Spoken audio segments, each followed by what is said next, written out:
하나님 말씀은 신약성경 히브리서 7장 17절에서 18절까지 말씀입니다. 신약성경 359쪽에 있습니다. 우리 같이 한 목소리로 함께 읽겠습니다. 전에 있던 계명은 연약하고 무익함으로 패하고 율법은 아무것도 온전하게 못할지라. 이에 더 좋은 소망이 생기니 이것으로 우리가 하나님께 가까이 가느니라. 아멘. 설교하기 전에 지난 수요일에 말씀드렸던 것처럼 오늘 설교가 마친 후에 우리 단톡방에 공지해 드린 것처럼 중TV를 통해서 잠깐이라도 그리운 얼굴들을 만나고 설교의 은혜를 나누는 시간을 갖도록 하겠습니다. 방법은 단톡방을 참조해 주시기 바랍니다. 설교의 제목은 옛것보다 더 좋은 소망입니다. 옛것보다 더 좋은 소망. 18절의 시작은 왜냐하면 이렇게 시작을 합니다. 그러니까 바로 앞에 있는 17절의 내용을 우리가 한 번 더 살펴봐야 합니다. 왜냐하면 18절에 있는 내용은 17절의 내용에 대한 이유를 설명하고 있기 때문입니다. 성경의 17절에 보면 증언하기를 내가 영원히 멜기세덱의 반차를 따르는 제사장이라 하였도다. 이것은 무슨 말인가 하면 예수님께서 사람으로 이 땅에 오셨습니다. 그러면 예수님이 메시아이신데 바로 구약에 예언되었던 메시아이신데 메시아는 왕의 역할 그리고 선지자의 역할 그리고 제사장의 역할을 동시에 다 일컫는 말입니다. 예수님께서 메시아, 다시 말해 그리스도이신 것을 모든 사람이 믿습니다. 그런데 그냥 막연히 예수는 그리스도다 라고만 믿었을 때에 사실은 그것이 무슨 의미인지 모르고 믿기 때문에 아무런 감동도 없고 또 그 말씀이 우리들의 삶 속에 실질적인 아무런 유익이 되지도 않고 영향을 미치지도 않습니다. 여러분, 예수님이 그리스도다라고 할 때는 예수님이 왕이시다, 예수님이 제사장이시다, 예수님이 선지자이시다라는 뜻이에요. 그러면 예수를 믿는다라고 하는 것은 바로 예수님의 이 세 가지 직분을 예수님이 이 세 가지 직분을 다 감당하시는 분이신 것을 믿는 겁니다. 지금 우리가 살펴보고 있는 이 본문에서는 바로 대제사장 되시는 예수님에 대해서 이야기를 하고 있습니다. 근데 문제는 구약의 율법과 충돌하는 거예요. 왜요? 구약의 율법에 따르면 대제사장이 되려면 바로 아론의 직계 자손이어야 하고 그 가운데에서 적통자라야만 대제사장이 됩니다. 근데 문제는 예수님이 레위 지파가 아니에요. 다른 지파다 이 말이에요. 여기서 꼭 유다 지파를 강조할 필요는 없습니다. 어쨌든 제사장과 관련해서는 레위 지파가 아닌 다른 지파에서 이 제사장이 될 수 있는 어떠한 율법이 없어요. 모세를 통해서 우리에게 주신 율법에 보면은. 그러니까 일단 예수님이 레위 지파가 아니기 때문에 그럼 우리가 말로는 예수님이 그리스도다 이렇게 얘기를 합니다만 실제로 여러분 우리 그리스도인들에게도 그 질문을 한번 해보세요. 예수님이 그리스도인 것을 믿으십니까? 아멘 할 겁니다. 그러면 그리스도는 이 세 가지 직분을 한 몸에 다 지니신 것인데 그러면 제사장이 되려면 레위 지파여야 되는데 예수님은 레위 지파가 아니잖아요. 그럼 만약에 레위 지파만 될 수 있는 제사장이 될 수 있다면 예수님은 그리스도가 될 수 있습니까? 없습니까? 없는 거예요. 왕이 되고 선지자는 될지 몰라도 그리스도는 못 돼요. 왜? 이 세 가지의 직분을 동시에 다 지니셔야만 진정한 그리스도거든요. 바로 이 부분입니다. 그럼 어떻게 레위 지파도 아닌 예수님이 대제사장이 되었는가? 그것에 대해서 지금 히브리서 기자는 성경에 그 모세의 율법, 다시 말해 레위 지파 중에서 그 가운데 아론의 자손들 중에서만 이렇게 제사장이 될 수 있다고 하는 그 율법이 생기기 전에, 그 이전에 먼저 선제하는, 모세보다도 우리 아브라함보다도 더 선제하는 또 다른, 완전히 다른 제사장이 성경에 있었지 않느냐. 그게 바로 창세기 14장에 나오는 멜기세덱이라고 하는 신비 인물입니다. 바로 그 멜기세덱이 예수 그리스도이셨다.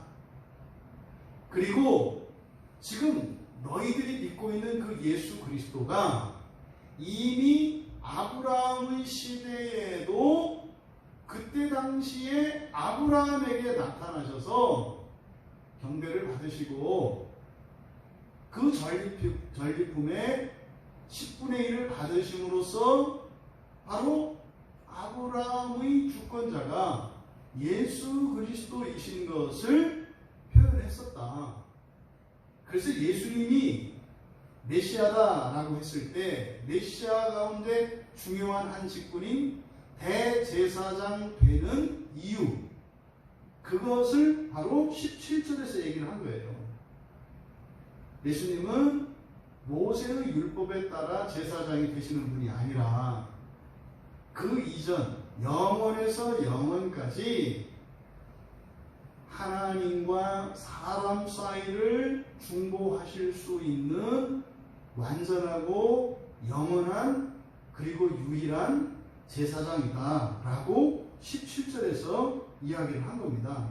그러니까 예수님이 멜기세덱의 반차를 따르는 영원한 제사장이 되시는 이유, 그 왜? 그러면 좀 편안하게 예수님이 레위 지파로 와서 그냥 뭐 이렇게 율법에 탁탁 맞도록 하시면 아무 문제도 없고 논란의 여지도 없을 텐데 왜 그렇게 하셨는가에 대해서 이제 설명을 하고 있는 겁니다. 18절에서. 그래서 18절의 시작은 왜냐하면 이렇게 되는 거죠. 왜냐하면 가르라고 하는 접속사가 생략되어 있습니다. 전에 있던 계명은 연약하고 무익함으로 폐했기 때문이다. 이렇게 되는 거예요.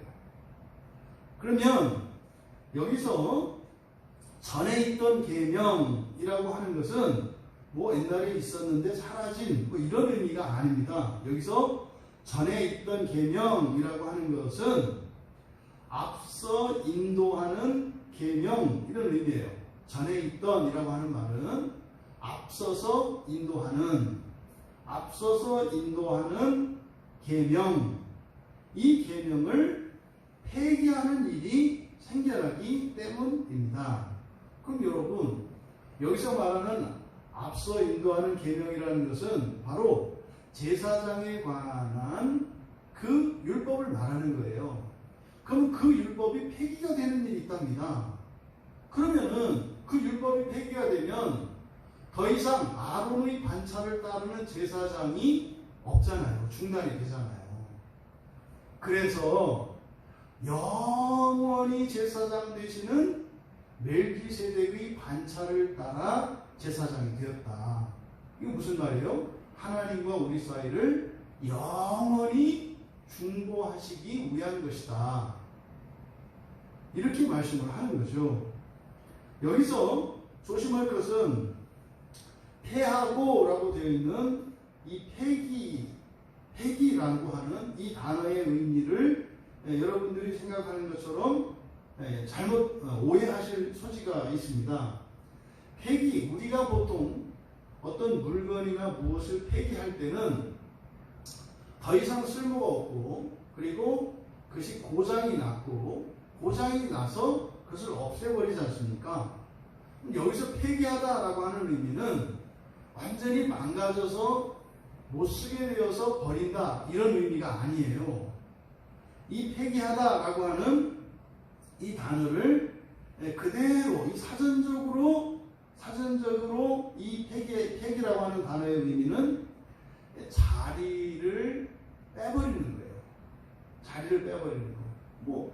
이게 이제 예를 들어서 어떤 사람이 회사를 다녔는데 어느 날 이렇게 출근을 해봤더니 내 자리가 없어졌어요.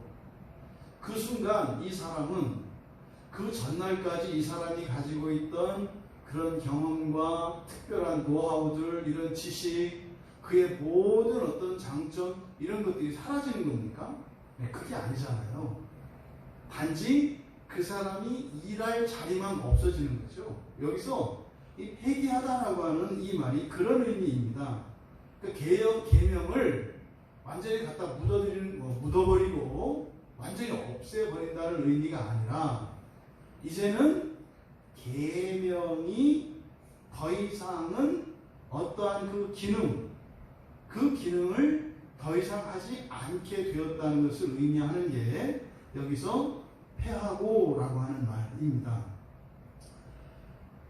그러면 왜 그렇게 앞서서 인도하는 그 계명이 폐기되는 일이 일어나는가? 그 이유가 이제 뒤에서 또 이제 설명을 하는 겁니다. 19절에서 19절의 시작도 왜냐하면 이렇게 되어 있습니다. 왜냐하면, 그러면 전에 있던 계명, 이 계명은 연약하고 무익하기 때문에 폐기합니다. 그래서 어떻게 해야 된다?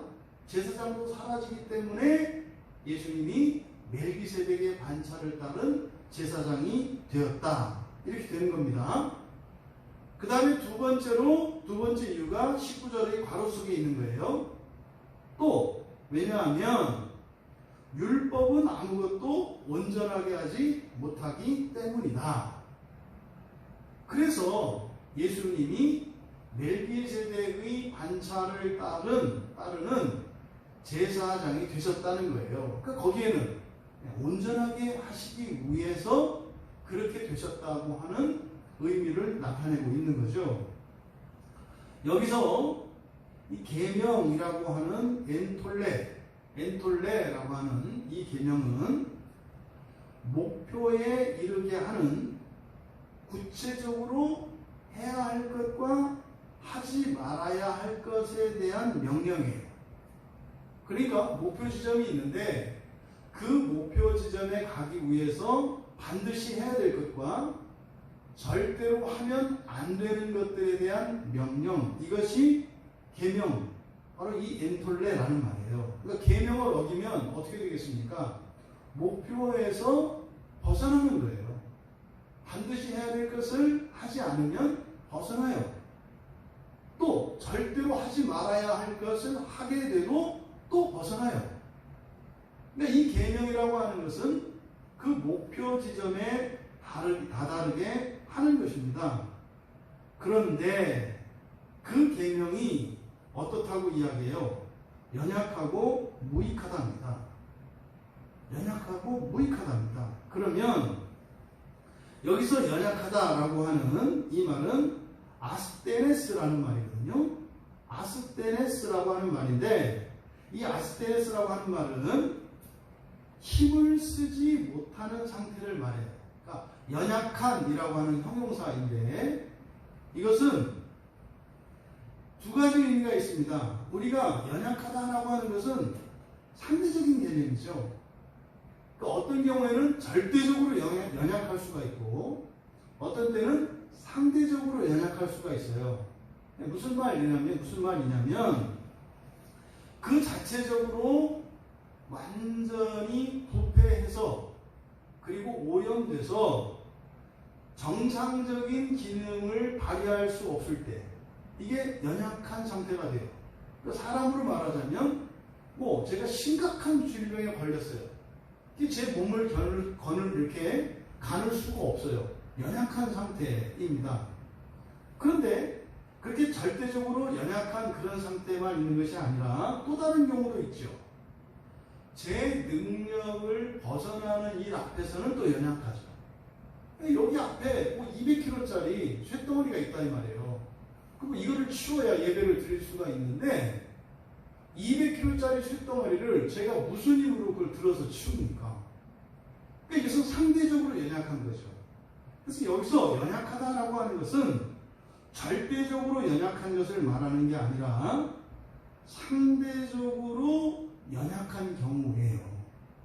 절대적으로 연약한 것과 상대적으로 연약한 것 사이의 차이가 뭐냐? 절대적으로 연약한 것은 목표를 향해서 나아갈 수 있도록 어떤 영향력도 행사할 수 없는 거예요. 아무런 힘이 없어요. 그 목표를 향해서 가도록 하는데 이게 절대적으로 연약한 거예요.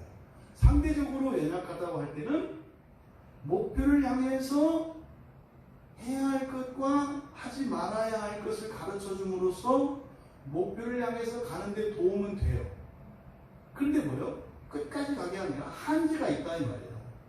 그러니까 일정 수준에 다다르면 한계에 봉착하게 되면 더 이상 힘쓸 수 없게 된다는 뜻이죠. 그래서 이 계명이라고 하는 것은 분명히 우리들로 하여금 목표를 향하여 나아갈 수 있는 방향성을 제시해 줍니다.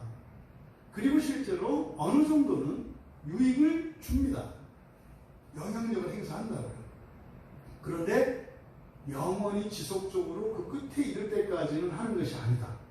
어느 수준까지, 어느 정도에까지만 영향력을 행사한다. 이게 연약하다라고 하는 특징입니다.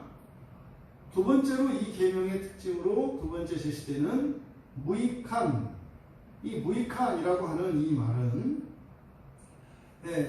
이거는 도움이 되지 않는 이런 뜻이에요. 그러니까 유익이 없는, 도움이 되지 않는 이런 뜻이에요. 여기도 마찬가지로 연약한 것과 무익한, 연약하고 무익하다라고 하는 의미가 비슷한 의미입니다만 연약하다라고 하는 것은 율법 자체의 그 본질에 관한 것이고 본질적 속성에 관한 것이고 무익하다라고 하는 것은 그 효과에 관한 것입니다. 그러니까 율법이라고 하는 것은 그 본질적으로나 또 효과면에 있어서 어떻다? 완전하지 않다. 그 완전하지 않다는 의미가 없다라는 것이 아니라 한계 안에 있다라는 것을 나타내는 것이 연약하다, 무익하다 이렇게 되어 있는 겁니다. 그러면 이 계명이라고 하는 것은 그러니까요 어디까지만 어느 정도만 도와주고 또 거기까지만 도울 수 있는 힘이 있는 거예요. 그래서 일정 수준에 이르면 더 이상 율법이 이 힘을 쓸 수도 없고 또 그것을 가지고 아무리 노력을 하고 애를 쓴다 하더라도 어떤 유익을 얻지 못한다는 이야기입니다. 그래서 어느 순간에 어느 지점에 이르게 되면 그 율법을 어떻게 한다? 폐기하게 된다는 거예요. 이때 폐기하게 된다는 것은 무슨 말이 아니라고 했죠? 누군가는 그 계명을 또 그 계명의 도움을 받아서 어느 수준에까지는 오는 거예요. 근데 그 수준에 다다른 사람에게는 이제는 더 이상 그 계명의 도움을 받아서 더 나아갈 수 없다라고 하는 그런 의미인 겁니다. 두 번째로 율법은 아무것도 온전하게 못하기 때문에 또 폐기된다 이렇게 볼 수 있습니다. 그러면 여기서 조심해야 하는 단어가 온전하다라는 뜻이에요. 온전하다라고 하는 단어. 이거는 완전히 전혀 이 성경의 말씀과 전혀 무관한 의미로 이해할 수도 있어요. 여러분이 지금 한번 생각을 해보세요. 여기서 온전하게 못한다. 그래서 온전하다라는 뜻이 뭐겠어요? 온전하게 된다는 게 뭘까? 뭘 얘기를 할 건가? 그러면 딱 여러분들이 드는 생각이 나를 온전하게 하는 거구나. 내가 완전하게 되는 것을 말하는 거구나. 이렇게 이해하기가 쉬워요. 그것은 온전이 아니라 뭐예요? 성경의 경우는 의롭다 하죠. 우리가 존재론적으로 완전해지는 것, 이것은 의라고 합니다. 의. 근데 여기서 온전하다라고 하는 이 텔레이오라고 하는 이 말은 목표에 다다른다는 뜻이에요. 목표에 다다르다. 그러니까 여기서 말하는 목표는 뭐겠습니까? 하나님께서 정해놓으신 목표예요. 하나님이 이 세상을 창조하시기 전에 먼저 이 세상의 모든 것에 대한 시작과 끝에 대한 시간과 영원에 대한 완전한 계획을 하나님께서 세워놓으셨어요.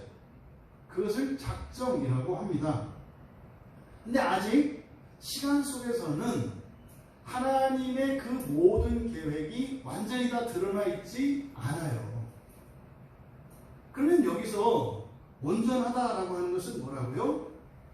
우리는 그 중간에 있는데 하나님께서 계획하신 대로 일들이 시간 속에서 진행이 됩니다. 우리는 그 중간에 있어요. 왜? 아직 종말이 오지 않았으니까요.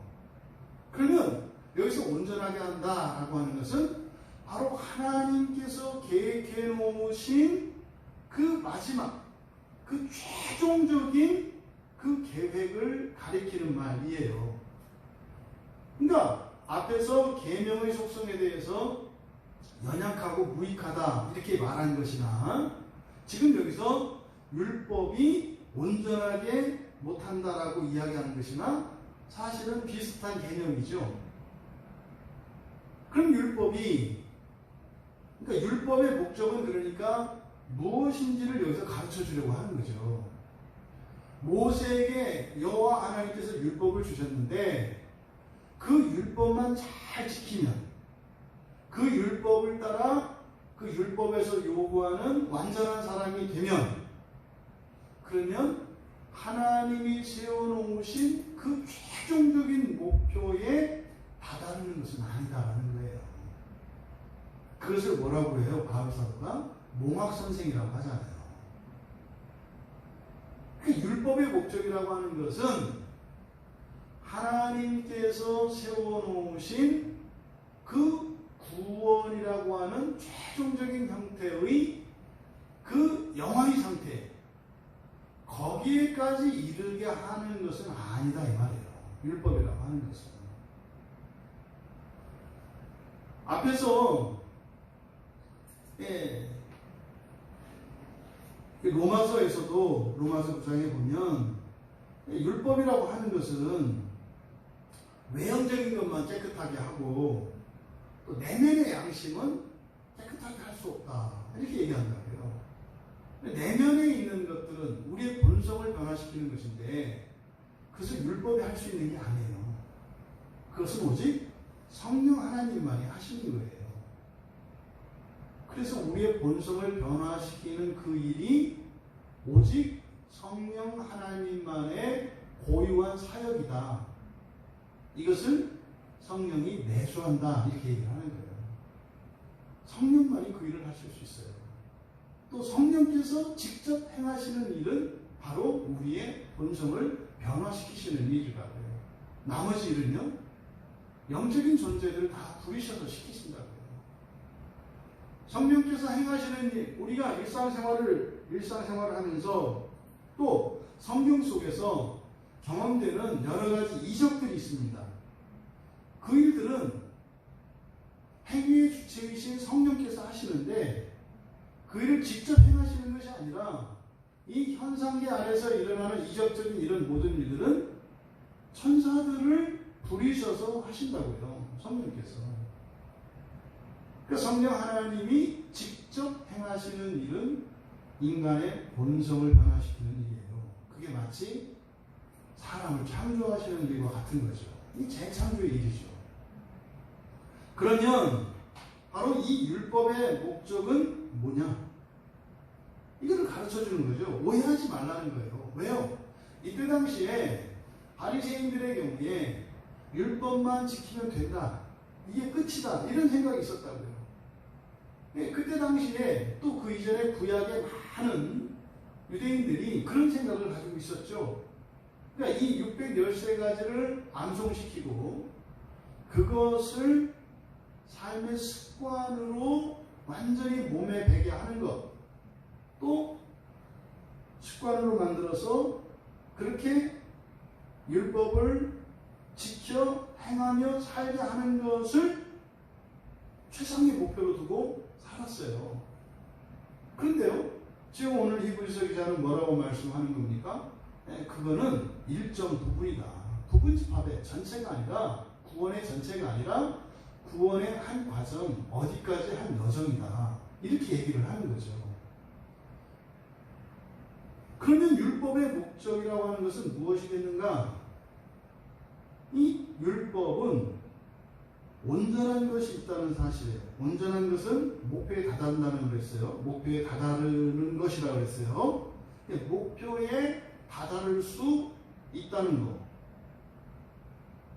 그리고 바로 그 온전하게 하시는 그 일은 하나님의 일이라는 것을 나타내요.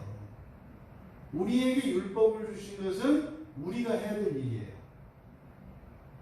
그러니까 우리가 해야 될 일만을 다 함으로써 그 최종적인 목표에 도달하는 것이 아니라 우리가 행하는 그 일이 있고, 하지만 그것으로는 절대 목표에 다다를 수가 없어요. 하나님의 힘으로만 거기에 다다를 수가 있는 거죠. 그러니까 율법을 통해서 그 목표에 다다를 수 있다고 하는 가능성과 함께 우리에게 사람으로는 절대로 할 수 없다는 것을 깨닫게 하고, 그로 말미암아 하나님을 절대적으로 의지하게 하는 것이 바로 율법의 목적입니다. 율법에 대한 오해를 여러분들이 잘 파악하시고 이것을 고치셔야 합니다. 오늘날 이때 당시 사람들에게는 율법이면 된다는 생각이 있었죠. 오늘날 그리스도인에게는요, 율법은 상관이 없다는 생각을 해요. 이거를 조심해야 됩니다. 오늘날 우리 그리스도인들에게는. 여러분, 율법이 정말로 상관이 없다면 구약 성경을 왜 봐요? 역사적 사실들을 보기 위해서 봅니까? 심지어 어떤 분들은 설교를 할 때 뭐 구약 성경을 아예 이야기하지도 않고 그저 신약 성경만이 이게 복음이다, 이렇게 구약 신약 성경만 가지고 이야기하는 분들이 있어요. 또 구약 성경을 설교하더라도 이런 율법들은 더 이상 지키지 않아도 되는데요, 하지만 여기서 우리가 교훈을 얻을 필요는 있습니다. 그래가지고 구약 성경을 하나님의 말씀이 아니라 그저 무슨 도덕책으로 만들어버려요. 맨 이 땅에 땅 긁고 살아가는 이야기로 바꿔버린다 이 말이죠. 여러분 착하게 사셔야 돼요. 여러분 성실하게 사셔야 돼요. 여러분 신앙생활 똑바로 하셔야 돼요. 그래야 되겠습니까? 그런 이야기는 굳이 성경을 안 보셔도 되잖아요. 아니 뭐 그렇게 할 얘기가 없어서 여러분들이 성경을 통해서 하나님의 말씀을 듣는데 그런 얘기를 교회에서까지 들어야 되겠어요. 어려서부터 아주 귀에 못이 박히도록 집에서 부모님들과 학교에서 선생님들, 이웃들에게 아주 딱지 안 들 정도로 들었잖아요. 그 똑같은 얘기 누구나 할 수 있는 얘기를 목사가 설교 시간에 한다면 뭐 설교를 들을 필요가 있어요. 여러분, 율법에 담겨있는 그 영적인 의미와 우리의 이런 상식을 뛰어넘는 초상식적인 신비의 영역에 속한 그 진리를 드러내는 것이 설교자의 책무입니다. 그럼 여러분, 이 율법의 목적이라고 하는 것은 지금 우리가 살펴본 바와 같이 반드시 성경을 통해 우리에게 가르쳐 주신 하나님의 최종적인 목표가 있고 그것이 이루어진다는 겁니다. 근데 그 방향성을 어디에서 잡아요? 계명과 율법에서 잡는다 이 말이에요. 그리고 시작이 거기에서 시작된다 이 말이에요. 근데 이루는 것은 누가 이루신다? 하나님이 이루신다는 거예요. 율법을 지키고 율법을 따라 좀 순종하고 조금 뭐 변화되고 했다 그래서 그것이 최종적인 목표에 다다르게 하는데 어떤 공로이거나 기여했다는 생각을 해서는 안 된다는 거죠. 당시에 이런 유대교인들에게는 율법을 절대화하려고 하는 지나치게 과대평가하는 것이 문제였고 오늘날 우리 그리스도인들에게는 율법을 폐기시키고 무용론자들이죠. 율법은 아무런 쓸모도 없는 것으로 이렇게 여기는 이런 양극단의 모습이 구약이나 예수님 때나 오늘날이나 똑같이 다르지 않은 그런 반응들입니다. 신약 성경에서 분명히 이야기한다고요. 디모데전서 1장 8절에 보면 율법은 사람이 그것을 적법하게만 쓰면 선한 것임을 우리가 안다 그래요. 디모데는 누굽니까? 바울 사도의 제자고요. 신약 교회에 이렇게 설교되어진 내용이라고요. 여러분, 이런 율법이라고 하는 이것은 분명히 우리에게도 유익이 있는 거예요. 근데 그것으로 다 되는 것은 아니다. 그렇다면 이 계명과 율법 둘 다 지금 여기서 말씀하는 바는 뭡니까? 한계가 있다는 거예요. 그리고 어느 수준에 다다르게 되면 더 이상 그것을 의지할 수 없게 되는 어떤 때가 온다는 거죠. 그러면 그 다음 길은 어떻게 해요? 갈 길이 없잖아요. 그러니까 이런 계명과 율법의 한계, 이런 연약함과 무익함, 이것은 더 좋은 또 다른 무엇에 대한 필요를 요청하게 되죠. 그러니까 그것 이외에 다른 무엇이 필요하게 된다 이 말이에요. 이거를 뭐라고 했습니까? 19절, 19절 하반절에서 뭐라고 했어요? 이에 더 좋은 소망이 생기니 이렇게 얘기했잖아요. 이에 더 좋은 소망이 생기니. 여러분, 이 19절 하반절에 있는 더 좋은 소망이 생긴다, 이 생기다라고 하는 말은 헬라어 원문에는 18절에 있는 단어예요. 18절에 있는 단어인데 우리말로 이렇게 번역을 하기 위해서, 매끄럽게 번역하기 위해서 우리말 성경에는 19절로 온 겁니다. 그러니까 여기서 생기다라고 하는 말은 여러분이 잘 아는 기노마이라는 말이에요. 기노마이는 뭡니까? 없던 것이 생기는 것을 말하는 거예요. 없던 것이 생겨나는 거예요. 근데 여기서 헬라어 원문에는 이거를 현재형으로 쓰고 있어요. 그러니까 뭡니까? 폐기되고 생겨나는 것이 현재형으로 되어 있어요. 그러니까 이게 뭡니까? 원리라는 거죠. 원리라고 하는 것을 나타내기 위해서 현재형으로 쓰고 있어요. 그러니까 무슨 말입니까?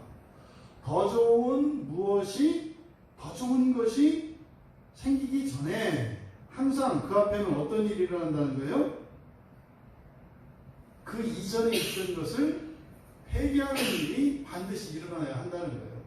그럼 또 반대로 앞에 있었던 것을 폐기하면 뭐가요?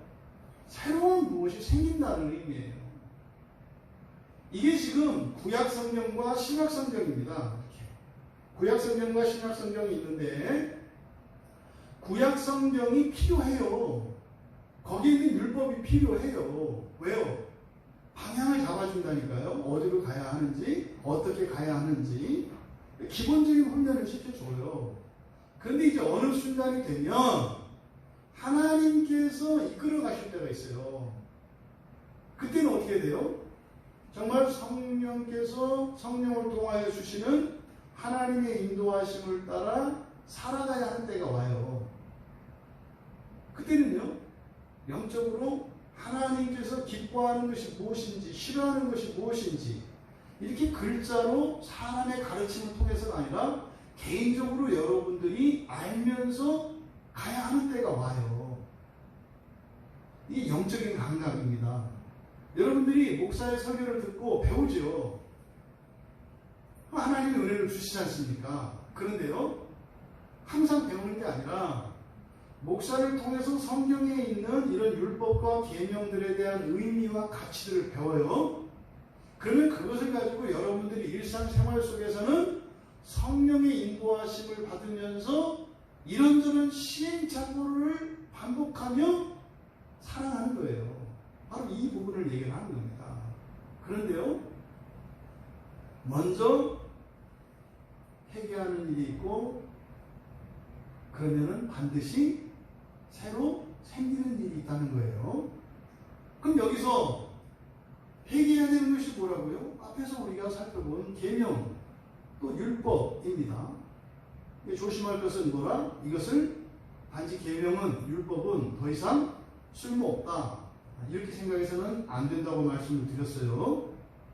그러니까 이거는요, 이 계명, 율법이라고 하는 것은 이건 단순히 역사적이고 시대적인 문제가 아니에요. 그러니까 뭐예요? 옛날에 있던 거, 그러니까 지금은 필요 없는 거, 이런 개념이 아니라고요. 이건 뭡니까? 한 사람, 우리 신자들 각 사람에게 적용을 하면 신앙의 출발에서 여정, 그 진전의 과정과 관련된 거기 때문에 사실은 모든 신자, 예를 들어서 이방인이었던 사람, 예수를 믿지 않았던 사람이 예수를 맨 먼저 믿어요. 그러면 창세기 1장으로 가는 거예요. 창세기 1장에서 이렇게 새로 태어나는 것처럼, 시간적으로 우리가 아담의 시대로 갈 수는 없지 않습니까? 그런데 영적으로 우리는 마치 창조된 아담처럼 가는 거예요. 그 자리로. 그리고 나서 아담의 타락과 또 하나님의 부르심과 또 모세를 통해서 주시는 이런 율법과 구원의 일, 이것들을 한 개인의 인생 안에 성경 전체의 이야기가 다 들어가는 거라고요. 그래서 우리가 맨 처음에 예수를 믿으면요, 율법을 따라 살아야 해요. 무슨 말입니까? 처음에 예수를 믿고 교회 왔어요. 그러면은요, 십계명이 뭔지도 알고요, 주님께서 가르쳐 주신 그 기도를 통해서 기도의 의미는 뭐고요, 교회는 뭔지, 구원은 뭔지, 이런 성경적인 교리들을 배우셔야 한다고요. 그리고요, 그것을 따라 살아가려고 하는 노력과 시도들과 또 그 과정에 주신 하나님의 은혜에 대한 경험이 절대적으로 필요해요. 그러면 어떤 결론에 이르느냐?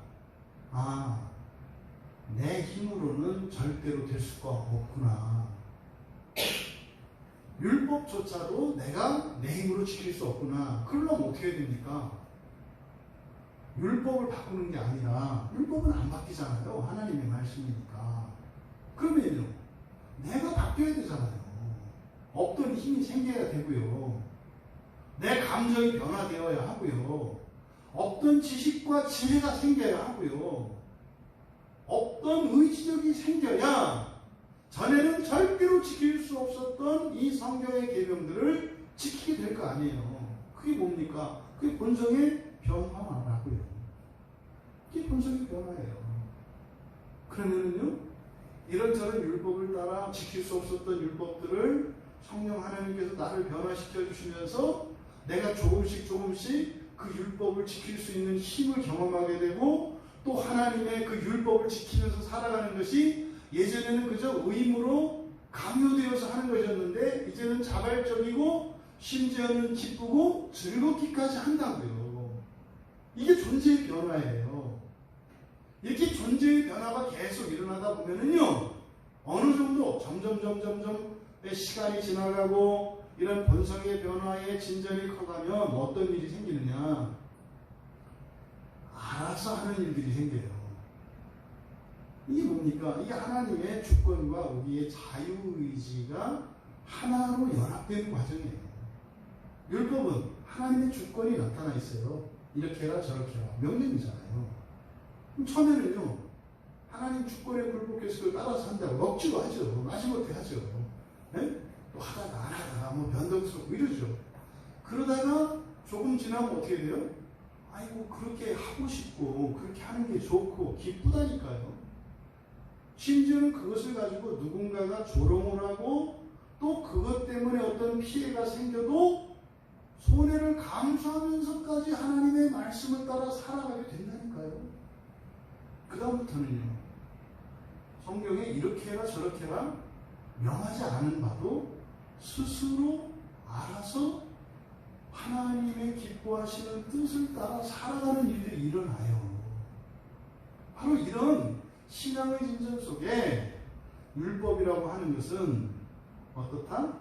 반드시 필요하고 거쳐야 되는 과정이에요. 오늘날 한국교회 안의 문제점이 뭘까요? 근본이 없어요. 기본적인 바탕이 없다고요. 먼저 개인적으로 여러분들이 율법의 정신과 가치를 배워야 하고 깨달아야 합니다. 그리고 거기에 순종하면서 그때 여러분들이 가지고 있는 개인적인 법들이 있어요. 이것과 막 충돌을 하고 갈등이 막 일어난다고요.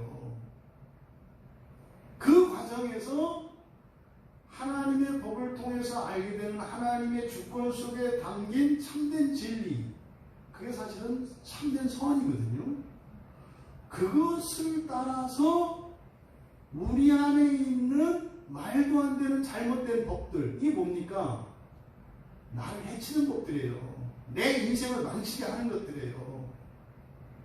또 잘못된 감정들, 잘못된 가치관들, 이런 것들을 바꾸어 나가야 해요.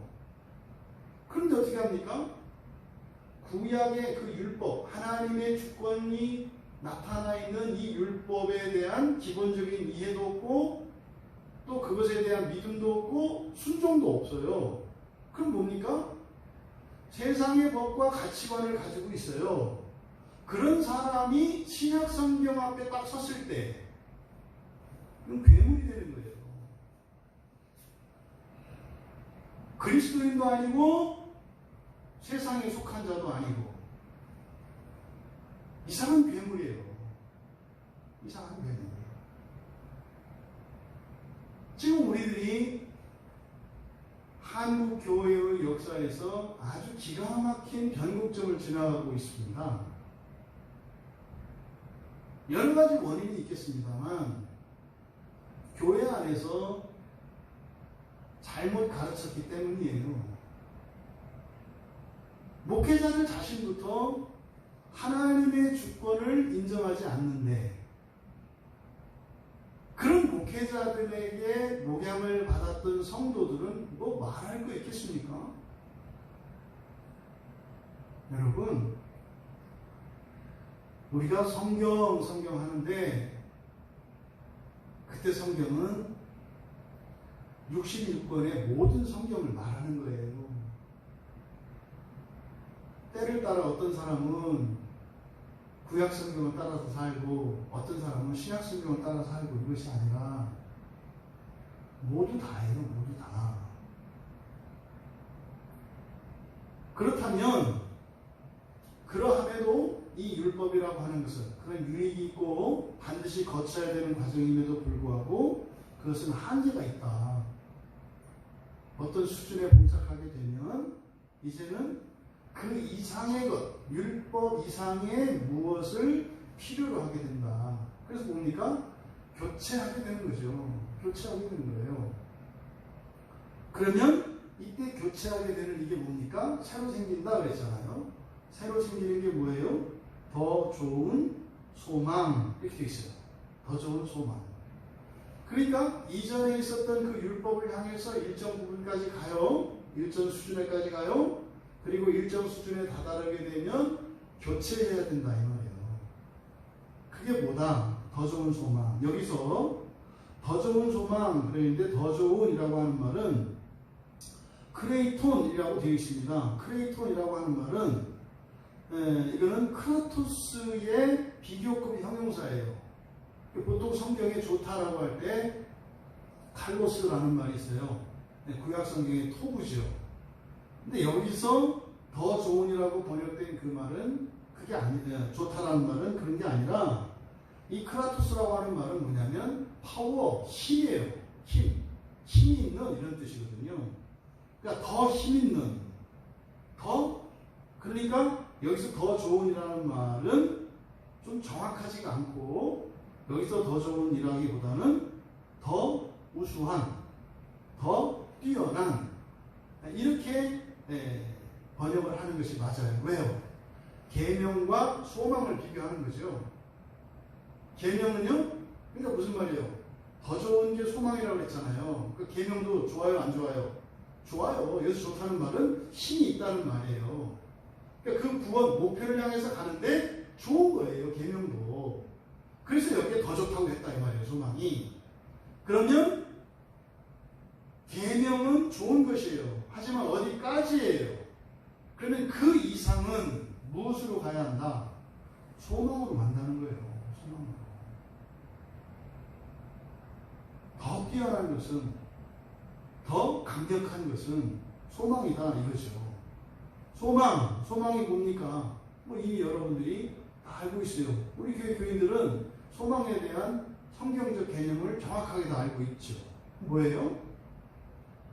미래에 이미 되어진 것. 미래에 이미 되어진 것. 왜 이렇게 설명을 하냐면 그대로 사전적으로 그래요. 확실한 것을 기다리는 것. 이게 엘비스의 뜻이거든요. 소망 엘비스의 뜻이거든요. 확실한 것은 뭡니까? 불변하는 것, 확실한 것. 우리들은요. 과거에 이미 일어난 일이죠. 과거에 이미 일어난 일은 확실해요. 불변해요. 이미 일어난 것은 바뀌지 않아요. 그래서 확실하다라고 하는 이 말을 좀 더 구체화, 그 뜻을 명료하기 위해서 되어진 것이라고 말씀을 드린 거죠. 그러니까 미래에 되어진 것. 이게 소망이에요, 소망. 근데 이 소망은 뭐다? 이런 계명, 율법으로는 다다를 수 없는 그곳에 가게 하는 게 소망이다. 요 얘기를 지금 말씀을 하는 겁니다. 그러면은요, 이러한 이전에 있던 것을 대체하는 것은 없어지는 게 아니라고 그랬어요. 그 유익을 따라서 그 힘을, 도움을 받아서 일정 수준까지 와야 돼요. 그리고 나서 소망으로 가야 돼요. 신앙에 미천도 없는 사람이 소망 해봤어요. 그건 소망이 아니라 그냥 희망사항이에요. 여러분들의 소망이 왜 그냥 세상 사람들이 말하는 희망과 별다르지 않은 것 같으냐? 여러분들에게 신앙의 미천이 없기 때문이에요. 이런 율법과 계명을 통해서 그 유익을 얻어야 돼요. 먼저 일정 수준에 다다라야 돼요. 근데 그것을 공로라고 얘기하면 안 된다. 자꾸 알미니안 이다이다 그러니까 뭘 해야 된다 그러면 공로다 그래요. 아니 여러분, 태어나서 숨을 쉬고 손짓발짓을 해야 뭐 밥을 먹이든 옷을 사주든 할 거 아니에요. 갓난아이가 태어나서 꿈틀꿈틀 하는 게 지 공로입니까? 여러분들이 율법을 알고 율법을 따라 순종하며 뭐 살아가는 것을 뭐 좀 하는 거라고 생각하는데 이게 전신 마비에 걸린 아이들이나 갖는 생각이에요. 여러분들은 예수를 믿음으로써 성령으로 말미암아 거듭난 사람들이에요. 하나님의 말씀을 기뻐하고 순종하는 그 일을 즐거워하는 게 여러분들의 본성이에요. 바뀌었어요. 그런데 여러분의 행실이 안 바뀌어요. 무슨 말이에요? 아니, 마비가 다 풀리고 이제 걸을 수 있는 사람이 되었는데 재활을 안 하려고 하는 거죠. 여러분, 마비가 풀려서 고쳐졌어요. 중풍병자가. 그랬을 때 자기가 걷기 위해서 재활하는 것을 자기 공로라고 합니까? 여러분들이 하나님 말씀을 배우고 순종하며 지키는 일에 대한 여러분들의 매우 잘못된 생각이 있어요. 그게 다른 종교인들이 어떤 구도자적인 어떤 이런 행위로 생각하는데 그게 아니에요.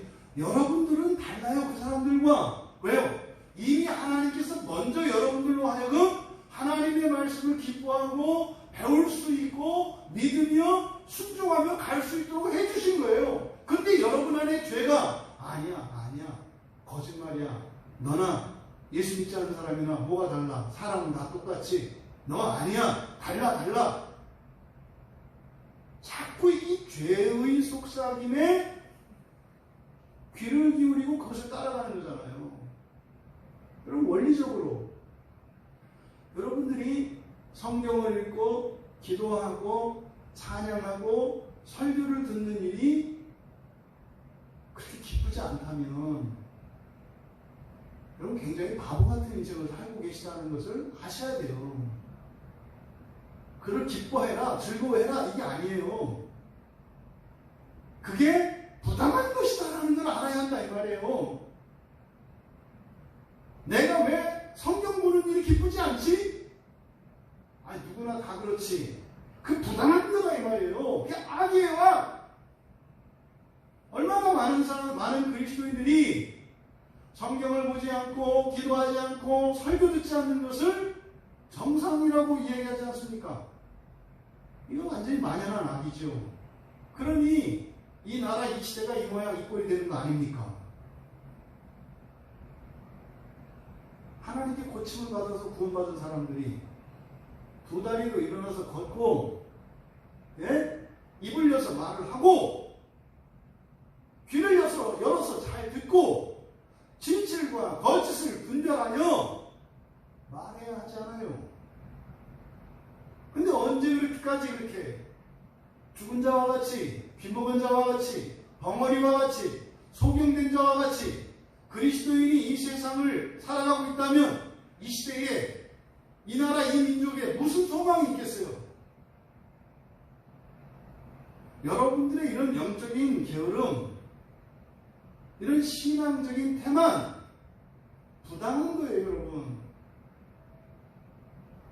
여러분을 정죄하고 판단하는 게 아니에요. 여러분 스스로 이게 부당한 것이다, 악이다, 당연한 거다가 아니라 이거 부당한 것이다, 이 생각을 여러분들이 하셔야 한다 이 말이에요.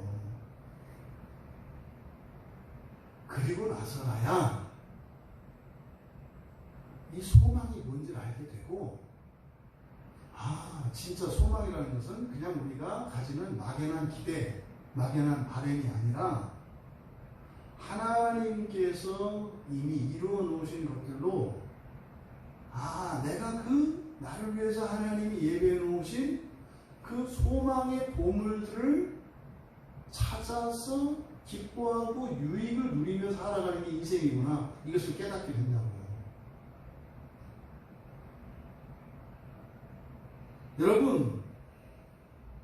여러분들 안에 이러한 더 좋은 소망이 날마다 생겨나기를 바랍니다. 근데 생기다, 이 기노마이는 뭐라고요? 없던 게 생긴다고 그랬죠? 그러니까 여러분들이 여러분에게 주신 소망을 다 알지 못해요. 하나씩 새로운 소망들을 발견해 나간다고요. 지금까지 여러분들이 신앙생활을 해오면서 여러분들에게 과거의 소망이었던 것이 현재 여러분들에게 이미 과거의 사건이 된 것들이 다 있잖아요. 네? 예를 들어서 10년 전에 꿈꿀 수도 없었던 일들이 5년 전에 이미 이루어졌어요. 또 지난해에는 도저히 상상도 할 수 없었던 그런 일들이, 꿈만 같던 일들이 이미 지난해 가기 전에 다 이루어졌을 수 있잖아요.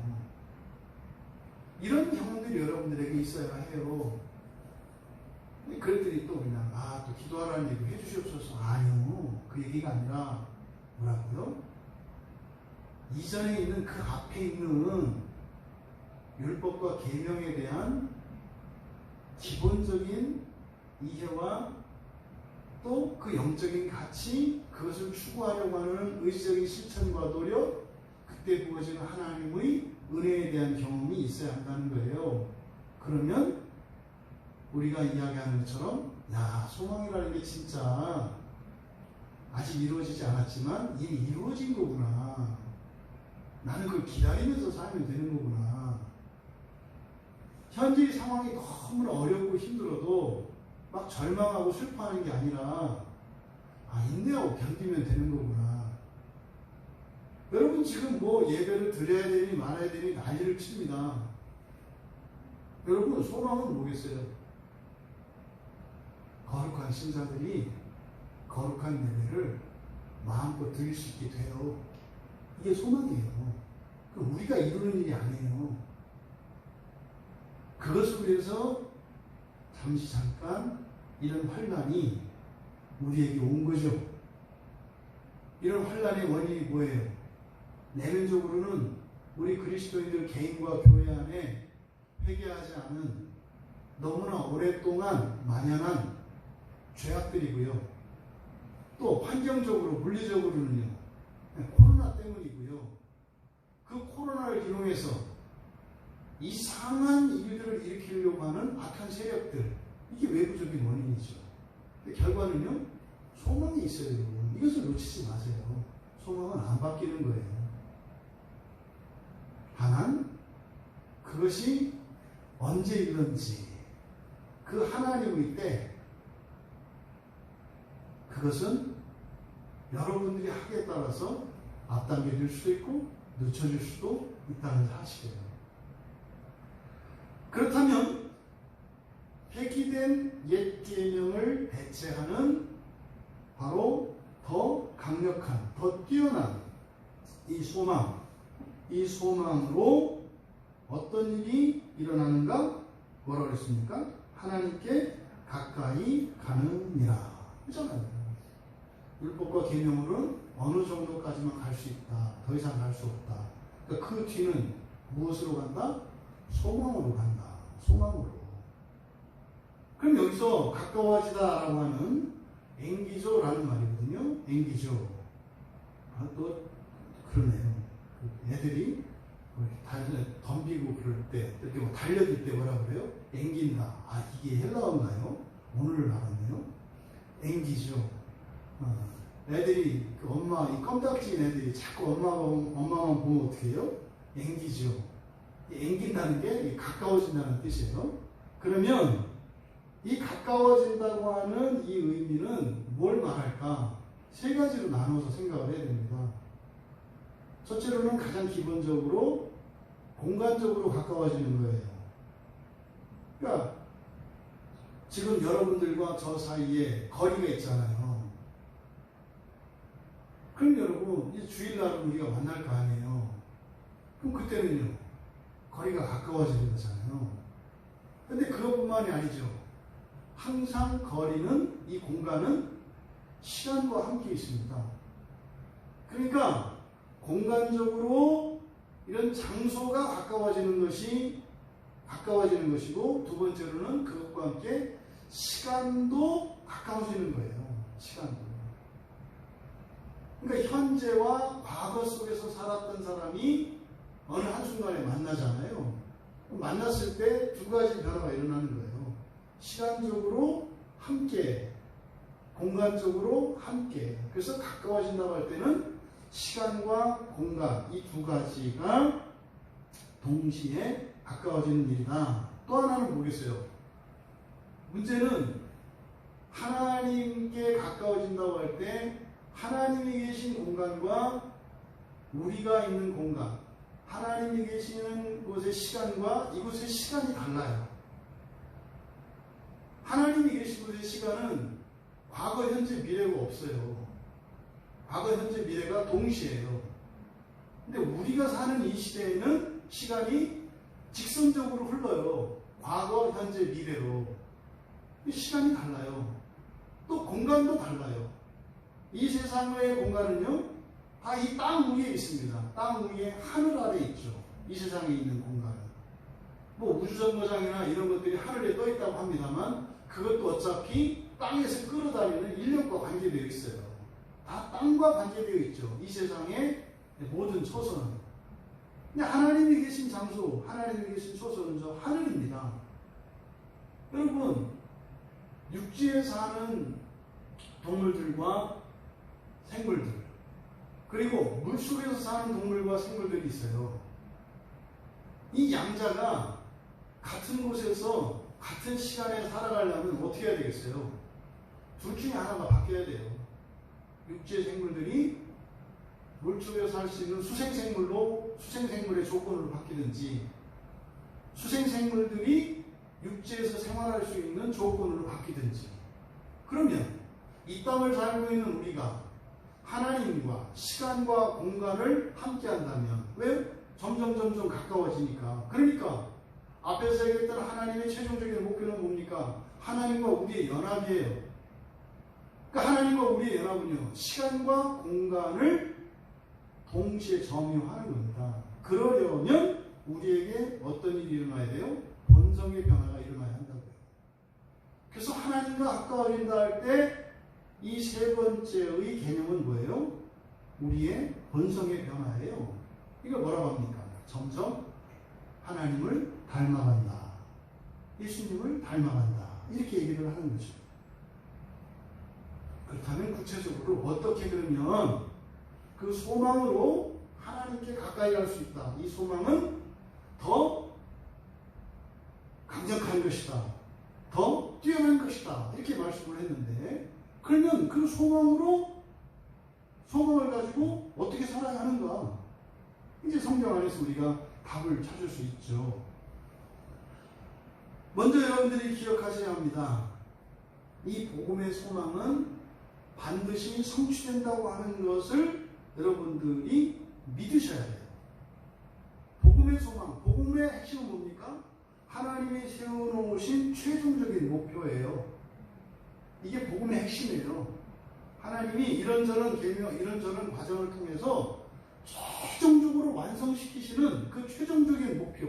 지금 우리가 살펴본 이 18절과 19절에서 나오는 중요한 개념이 뭐예요? 그 목표라고요, 목표. 하나님의 최종적인 목표. 그 일은 반드시 일어난다는 거죠.